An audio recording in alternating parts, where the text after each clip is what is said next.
പാരിജാതമോ ആരോ നീഴകെ ഊരും പേരും പറയാതെ ഉയിരിൽ നിറയും നീ ആരോ അതിരും അതിലും ഇല്ലാതെ കനവിൽ വളരും നീ ആരോ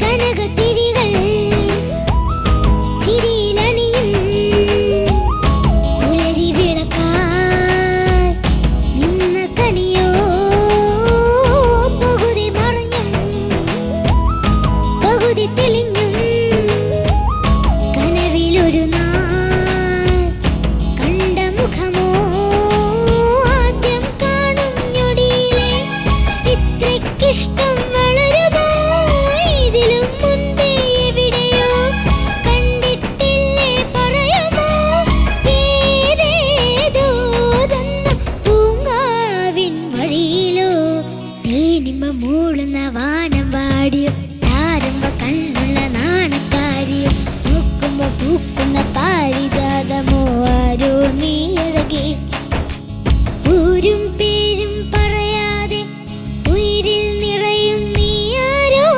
അതിരും അതിലും ഇല്ലാതെ കനവിൽ വളരും നീ ആരോ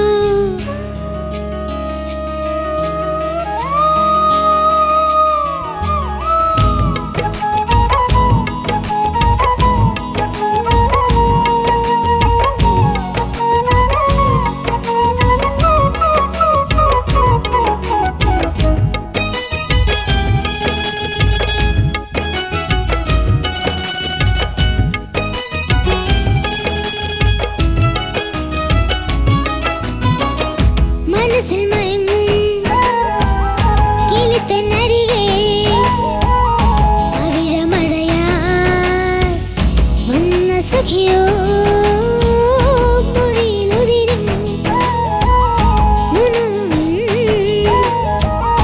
അവിഴമഴയായി നിന്ന കണിയോ മിന്നാ മിന്നിക്കരളിലും നക്ഷത്രം കൂടണയുമോ എന്നിൽ നീ വന്നണയവേ ഇല്ലെന്നു താൻ കഴിയുമോ നിന്നോടെന്നെല്ലാം പറയാതെ പറയുമോ തേനിമ്പ മൂളുന്ന വാനം പാടിയോ താരമ്പ കണ്ണുള്ള നാണക്കാരിയോ നോക്കുമ്പോ പൂക്കുന്ന പാരിജാതമോ ആരോ നീഴകെ ഊരും പേരും പറയാതെ ഉയിരിൽ നിറയും നീ ആരോ അതിരും അതിലും ഇല്ലാതെ കനവിൽ വളരും നീ ആരോ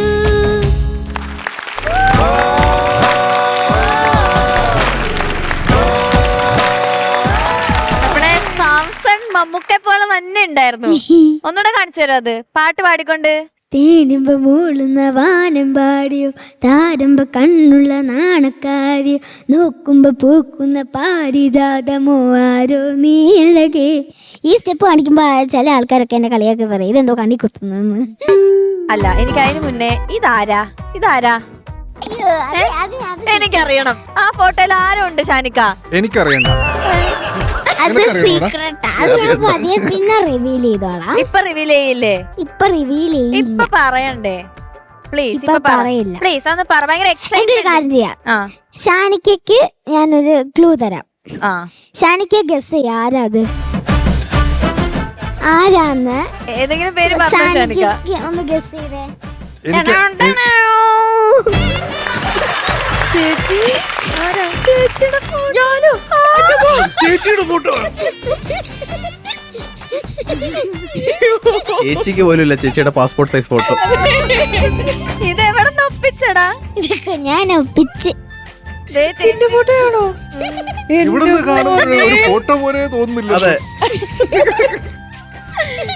പാസ്പോർട്ട് സൈസ് ഫോട്ടോ. അതെ ഇവിടുന്ന് വ്യക്തമായിട്ട് കാണാൻ തയ്യാറ്. അതെ. നല്ല ഭംഗി. പിന്നെ എനിക്കൊരു കുഞ്ഞ് ആഗ്രഹമുണ്ട്. എന്താ? ഈ ഫോട്ടോയില് ചേച്ചി ഒപ്പിടണം. അയ്യോടാ, ഒപ്പിട്ടിട്ട് ഇത് എനിക്ക് തരണം. എന്നിട്ട് ഞാൻ ഇത് എപ്പോഴും കീപ്പ് ചെയ്യും. എപ്പോഴും കീപ്പ് ചെയ്യല്ലേ? Okay. ഞാൻ ഒപ്പിട്ട് തരാം. ഓക്കെ, നമുക്ക് ജഡ്ജ്മെന്റ് കഴിഞ്ഞിട്ട് ഒപ്പിടിക്കാം. ഒപ്പിടിച്ചിട്ടേ വിടുന്നുള്ളൂ. ഓക്കെ, ചോദിക്കാം നമുക്ക് എങ്ങനെ ഉണ്ടായിന്ന്. യെസ്. ഷാനിക്ക ചേച്ചിയോട് തന്നെ ചോദിക്കേ. ചേച്ചിയാണെങ്കിൽ പറയാനിങ്ങനെ മുട്ടി നിൽക്കല്ലേ. ആറ് വിളിക്ക്. ചേച്ചിയോട് തന്നെ ചോദിക്കാം അല്ലേ? ചേച്ചിയാണെങ്കിൽ തുടക്കം തൊട്ട് അവസാനം സോ ക്യൂട്ട് എന്ന് പറഞ്ഞിട്ട്. ചേച്ചി എങ്ങനെയായി ഞങ്ങളുടെ സാംസന്റെ പെർഫോമൻസ്? അയ്യോ സാംസൺ, ഞാൻ ആക്ച്വലി വന്നപ്പോഴത്തേക്ക് ഒരു ആടുതോമ പെർഫോമൻസ് ആയിരിക്കും എന്നാണ് ഞാൻ വിചാരിച്ചത്. പക്ഷെ ഇത് സോൾഫുൾ മെലഡി പാട്ടായിരുന്നോ? സോൾഫുൾ മെലഡിയാ ആണല്ലേ? അല്ല, പക്ഷെ നിന്റെ ക്യൂട്ട്നെസ് കണ്ടിട്ട് ഞാൻ അതൊക്കെ മറന്നു. പക്ഷെ എന്ത് പറയാ ഇവനോടൊക്കെ ഞാൻ ഇപ്പൊ എന്താ പറയാ? അങ്ങ് പറയേച്ചി. പറ കേക്കട്ടെ കുറച്ച്. അല്ല, എനിക്ക് ഭയങ്കര ക്യൂട്ടായിട്ടാ തോന്നിയേ. എവിടെ ശ്വാസം എടുക്കണമെന്ന് പോലും അറിയാതെ ആ ശ്വാസം മുട്ടി മുട്ടി നിൽക്കുമ്പോൾ പോലും ആ വരികളൊന്നും വിടാതെ തന്നെ അത്ര ക്യൂട്ടായിട്ട് പാടി. ആ ആറ്റിറ്റ്യൂഡ്, ഇടയ്ക്കൊരു ഒരു കോളർ തൂക്കി ഇങ്ങനെ കാണിക്കുന്നതും മുണ്ട് വെച്ചിട്ട് ഇങ്ങനെ ചെയ്യുന്ന സ്റ്റെപ്പും എല്ലാം ഭയങ്കര ക്യൂട്ടായിരുന്നു. എന്താ പറയാ, U stall my heart.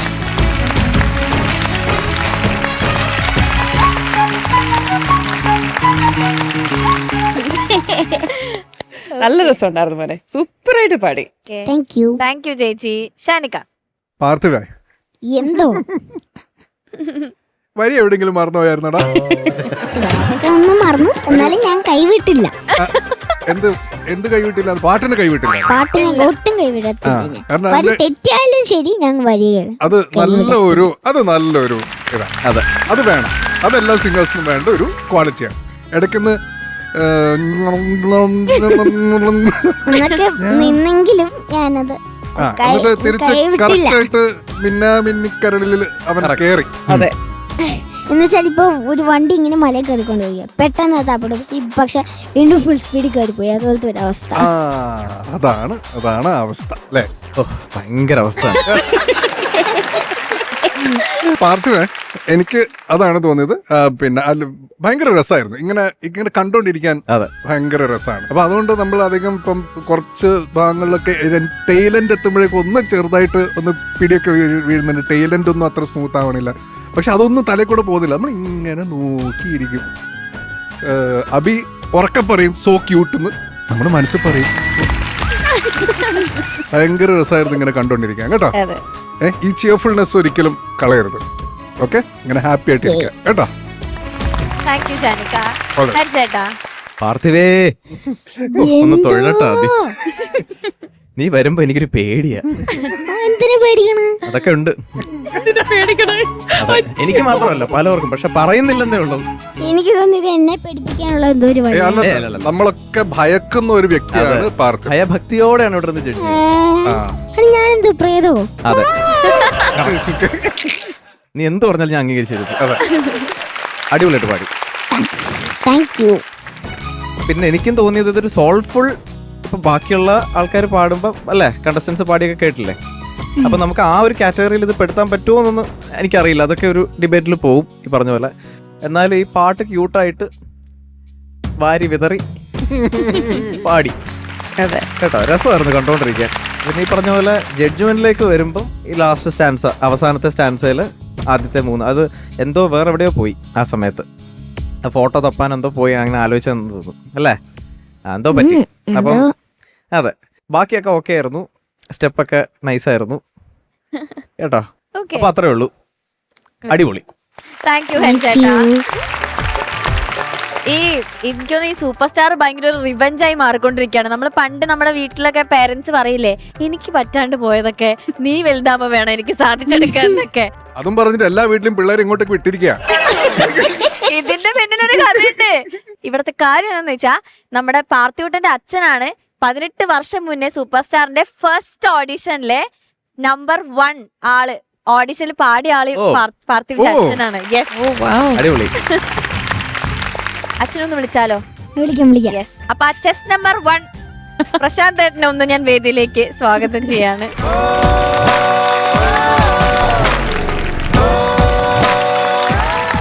Welcome super സ്റ്റാറിന്റെ വേദിയിലേക്ക്. ചെസ് നമ്പർ 1 ഒരു ഓർമ്മ ഒന്ന് ഷെയർ ചെയ്യാമോ? 18 വർഷമാണോ 20 വർഷമാണോ ഞാൻ കറക്റ്റ് ഓർക്കുന്നില്ല. താജിലായിരുന്നു അന്ന് ഓഡിഷൻ. താജിലെത്തുമ്പോൾ അവിടെ ആരുമില്ല, ജസ്റ്റ് അതിൻ്റെ ഓർഗനൈസേഴ്സ് മാത്രമേ ഉള്ളൂ. വെൽ, കുഴപ്പമില്ല, നമ്മളധികം ആളും വേളൊന്നും ഇല്ല. എനിക്ക് ഫസ്റ്റ് ചെസ് നമ്പർ കിട്ടുകയും ചെയ്തു. ഞാൻ വളരെ നല്ല കോൺഫിഡൻസിൽ ഇങ്ങനെ നിൽക്കുകയാണ്. ഒരു 30 മിനിറ്റ്സ് കഴിഞ്ഞപ്പോഴത്തേക്കും ഈ തേനീച്ച വരുന്ന പോലെ ഇങ്ങനെ നാനാ വഴിക്കൂടെ ആൾക്കാർ കൂടിയിട്ട് അതിൽ പേരൻസും കുട്ടികളും അവരൊക്കെ വന്നിട്ട് ഇങ്ങനെ ഭയങ്കര പ്രാക്ടീസും കാര്യങ്ങളൊക്കെ ആയിട്ട് നമ്മുടെ കോൺഫിഡൻസ് കുറേശ്ശെ പോകാൻ തുടങ്ങി. കാരണം അവർ രാവിലെ അവിടെ വന്ന് നിന്നിട്ട് വരിശകൾ പ്രാക്ടീസ് ചെയ്യുന്നു, അത് ചെയ്യുന്നു, ഇത് ചെയ്യുന്നു. നമുക്ക് ആ ഒരു ലെവലൊന്നും ഇല്ല. അപ്പോൾ എനിവേ കിട്ടിയ കോൺഫിഡൻസ് കൊണ്ട് ഞാൻ കയറി ചെന്നപ്പോൾ ദീപക് ദേവ്, അൽഫോൻസ്, നമ്മുടെ പ്രിയപ്പെട്ട ബാലുചേട്ടൻ, ഒരു 3 പേരാണ് ജഡ്ജസ്. അപ്പോൾ ചോദിച്ചു എന്താണ് എവിടെ നിന്നാണ് വരുന്ന കാര്യങ്ങളൊക്കെ ചോദിച്ചിട്ട് ഫസ്റ്റ് പാട്ട് അപ്പോൾ ഒരു സോളോ പാടാൻ പറഞ്ഞു. അപ്പോൾ ഞാനൊരു ഡിവോഷണലല്ല, കുടജാദ്രിയിൽ കുടികൊള്ളും ആ സോങ് പാടി. കൊള്ളാം, കുഴപ്പമില്ല. ഒരു ഫാസ്റ്റോടെ പാടാൻ പറഞ്ഞു. അപ്പോൾ അന്ന് എൻ്റെ പ്രിപ്പറേഷൻ എന്ന് പറയുന്നത് ഈ ഇൻ്റർവ്യൂ ഇത് കഴിഞ്ഞിട്ട് ഇവിടെ നേരെ ഇൻ്റർവ്യൂവിന് പോകണം. അതാണ് എൻ്റെ മനസ്സിൽ ഫുള്ള്. അപ്പോൾ അത് കാരണം ഞാൻ ഫുള്ള് ടക്കിൻ ചെയ്ത് അങ്ങനെ വടിയായിട്ടിങ്ങനെ പോയിട്ട് ഇങ്ങനെ നിന്നിട്ടാണ് നമ്മൾ പാട്ട് പാടുന്നത്. ആദ്യത്തെ പാട്ട് ഇങ്ങനെ നിന്ന് പാടി, രണ്ടാമത്തെ പാട്ടും അതുപോലെ പാടിയപ്പോൾ എന്നോട് പറഞ്ഞു അങ്ങനെയല്ല, ഇതൊരു റിയാലിറ്റി ഷോ ആണ്, മ്യൂസിക് റിയാലിറ്റി ഷോ മാത്രമല്ല, ഞങ്ങളൊരു പെർഫോമറിനെയാണ് ഇതിലൂടെ നോക്കുന്നത്, so you should try like that. അപ്പോൾ എനിക്ക് വിറകൽ കാരണം എൻ്റെ കാലനങ്ങുന്നില്ല, എനിക്ക് അങ്ങോട്ട് നീങ്ങാൻ വയ്യ, ഇങ്ങോട്ട് നീങ്ങാൻ വയ്യ. ആ ഒരു നിപ്പ് നിന്നിട്ട് ഞാൻ വീണ്ടും അത് ട്രൈ ചെയ്തു. പക്ഷേ അതോടെ അത് ഫെയിലായി. അവിടുന്ന് എന്നോട് പറഞ്ഞു ഓക്കെ നന്നായിട്ടുണ്ട്, നല്ല വോയിസാണ്, ട്രൈ ചെയ്യൂ, മേ ബി അടുത്ത തവണ. അപ്പോൾ അങ്ങനെ അവിടുന്ന് പോയി. അപ്പോൾ അതൊരു ഹാർഡ് ഫീലിംഗ് ആയിട്ടുണ്ടായിരുന്നു. പക്ഷേ ലാസ്റ്റ് വീക്ക് ഞാനൊരു എപ്പിസോഡിൽ നമ്മുടെ ഡോക്ടറും അങ്ങനെ ഒരു സിറ്റുവേഷനിലൂടെ പോയി എന്ന് കണ്ടു കഴിഞ്ഞപ്പോൾ ഞാൻ കരുതി അദ്ദേഹമൊക്കെ പോയിടത്തു നിന്നാണ് എന്നെ തള്ളിവിട്ടത്. അതായത് അപ്പുറത്തെ വീട്ടിലും കറണ്ട് ഇല്ല എന്ന് പറഞ്ഞപ്പോൾ നല്ല കറണ്ട് കേട്ടായിരുന്നു.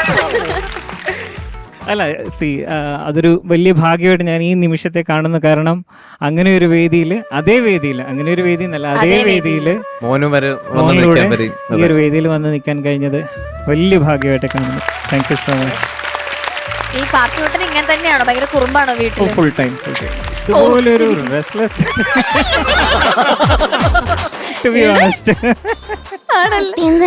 But definitely we do enjoy it. അവനെ ആ രീതിയിൽ തന്നെയാണ് നമ്മൾ സപ്പോർട്ട് ചെയ്യുന്നത്. അവൻ്റെ ക്യാരക്ടറിൽ അങ്ങനെ ഒരു മാറ്റം വരുത്താൻ ഞങ്ങൾക്കും താല്പര്യമില്ല. അവനെ ഇഷ്ടമുള്ളവരെല്ലാവരും അങ്ങനെ തന്നെയാണ് പറയുന്നത്, you should mould him accordingly. അപ്പോൾ അവനെ അങ്ങനെ നമ്മൾ അല്ലെങ്കിൽ ഡോണ്ട് ഡു ലൈക്ക് ദാറ്റ് എന്ന് വെച്ചാൽ അവന് അവൻ്റെതായ ഇൻ്റലക്ച്വൽ ഉണ്ട്. അപ്പോൾ അതങ്ങനെ നമ്മൾ സപ്പോർട്ട് ചെയ്ത് കൊണ്ടുപോകുന്നുണ്ട്. ഓക്കെ ഓക്കെ, അപ്പോൾ thank you so much. Thank you. നമുക്ക് എന്തായാലും മാർക്ക് ചോദിക്കാം. മാർക്ക് അറിയണ്ടേ നമുക്ക്? എനിക്ക് മാർക്ക് അറിയണം. അപ്പൊ നമുക്ക് ചോദിച്ചു നോക്കാം. ഷാനിക്ക. പാർത്ഥിവ് എന്തോ നന്നായിട്ട് പാടി. നെക്സ്റ്റ് ടൈം വേറൊരു അടിപൊളി ഐറ്റം ഒക്കെ ആയിട്ട് വാ കേട്ടാ. അപ്പം പാർത്ഥിവിന് എൻ്റെ മാർക്സ് 7.5. ഹരിച്ചേട്ടാ. എൻ്റെ മാർക്ക് സെയിം ആണ്, 7.5. താങ്ക് യു ഹരിച്ചേട്ടാ. ചേച്ചി. എൻ്റെ കയ്യിൽ നിന്നും 7.5. അപ്പൊ 22.5 മാർക്സ് ആണ് നമ്മുടെ പാർട്ടി കൂട്ടന് കിട്ടിയിട്ടുള്ളത്. ഹാപ്പി അല്ലേ? ഇനി ഡബിൾ ഹാപ്പി ആവാൻ വേഗം പോയി ആ സൈൻ വാങ്ങിച്ചിട്ട് വേഗം തിരിച്ചു വാ. വേഞ്ചല് ഓടിക്കോ.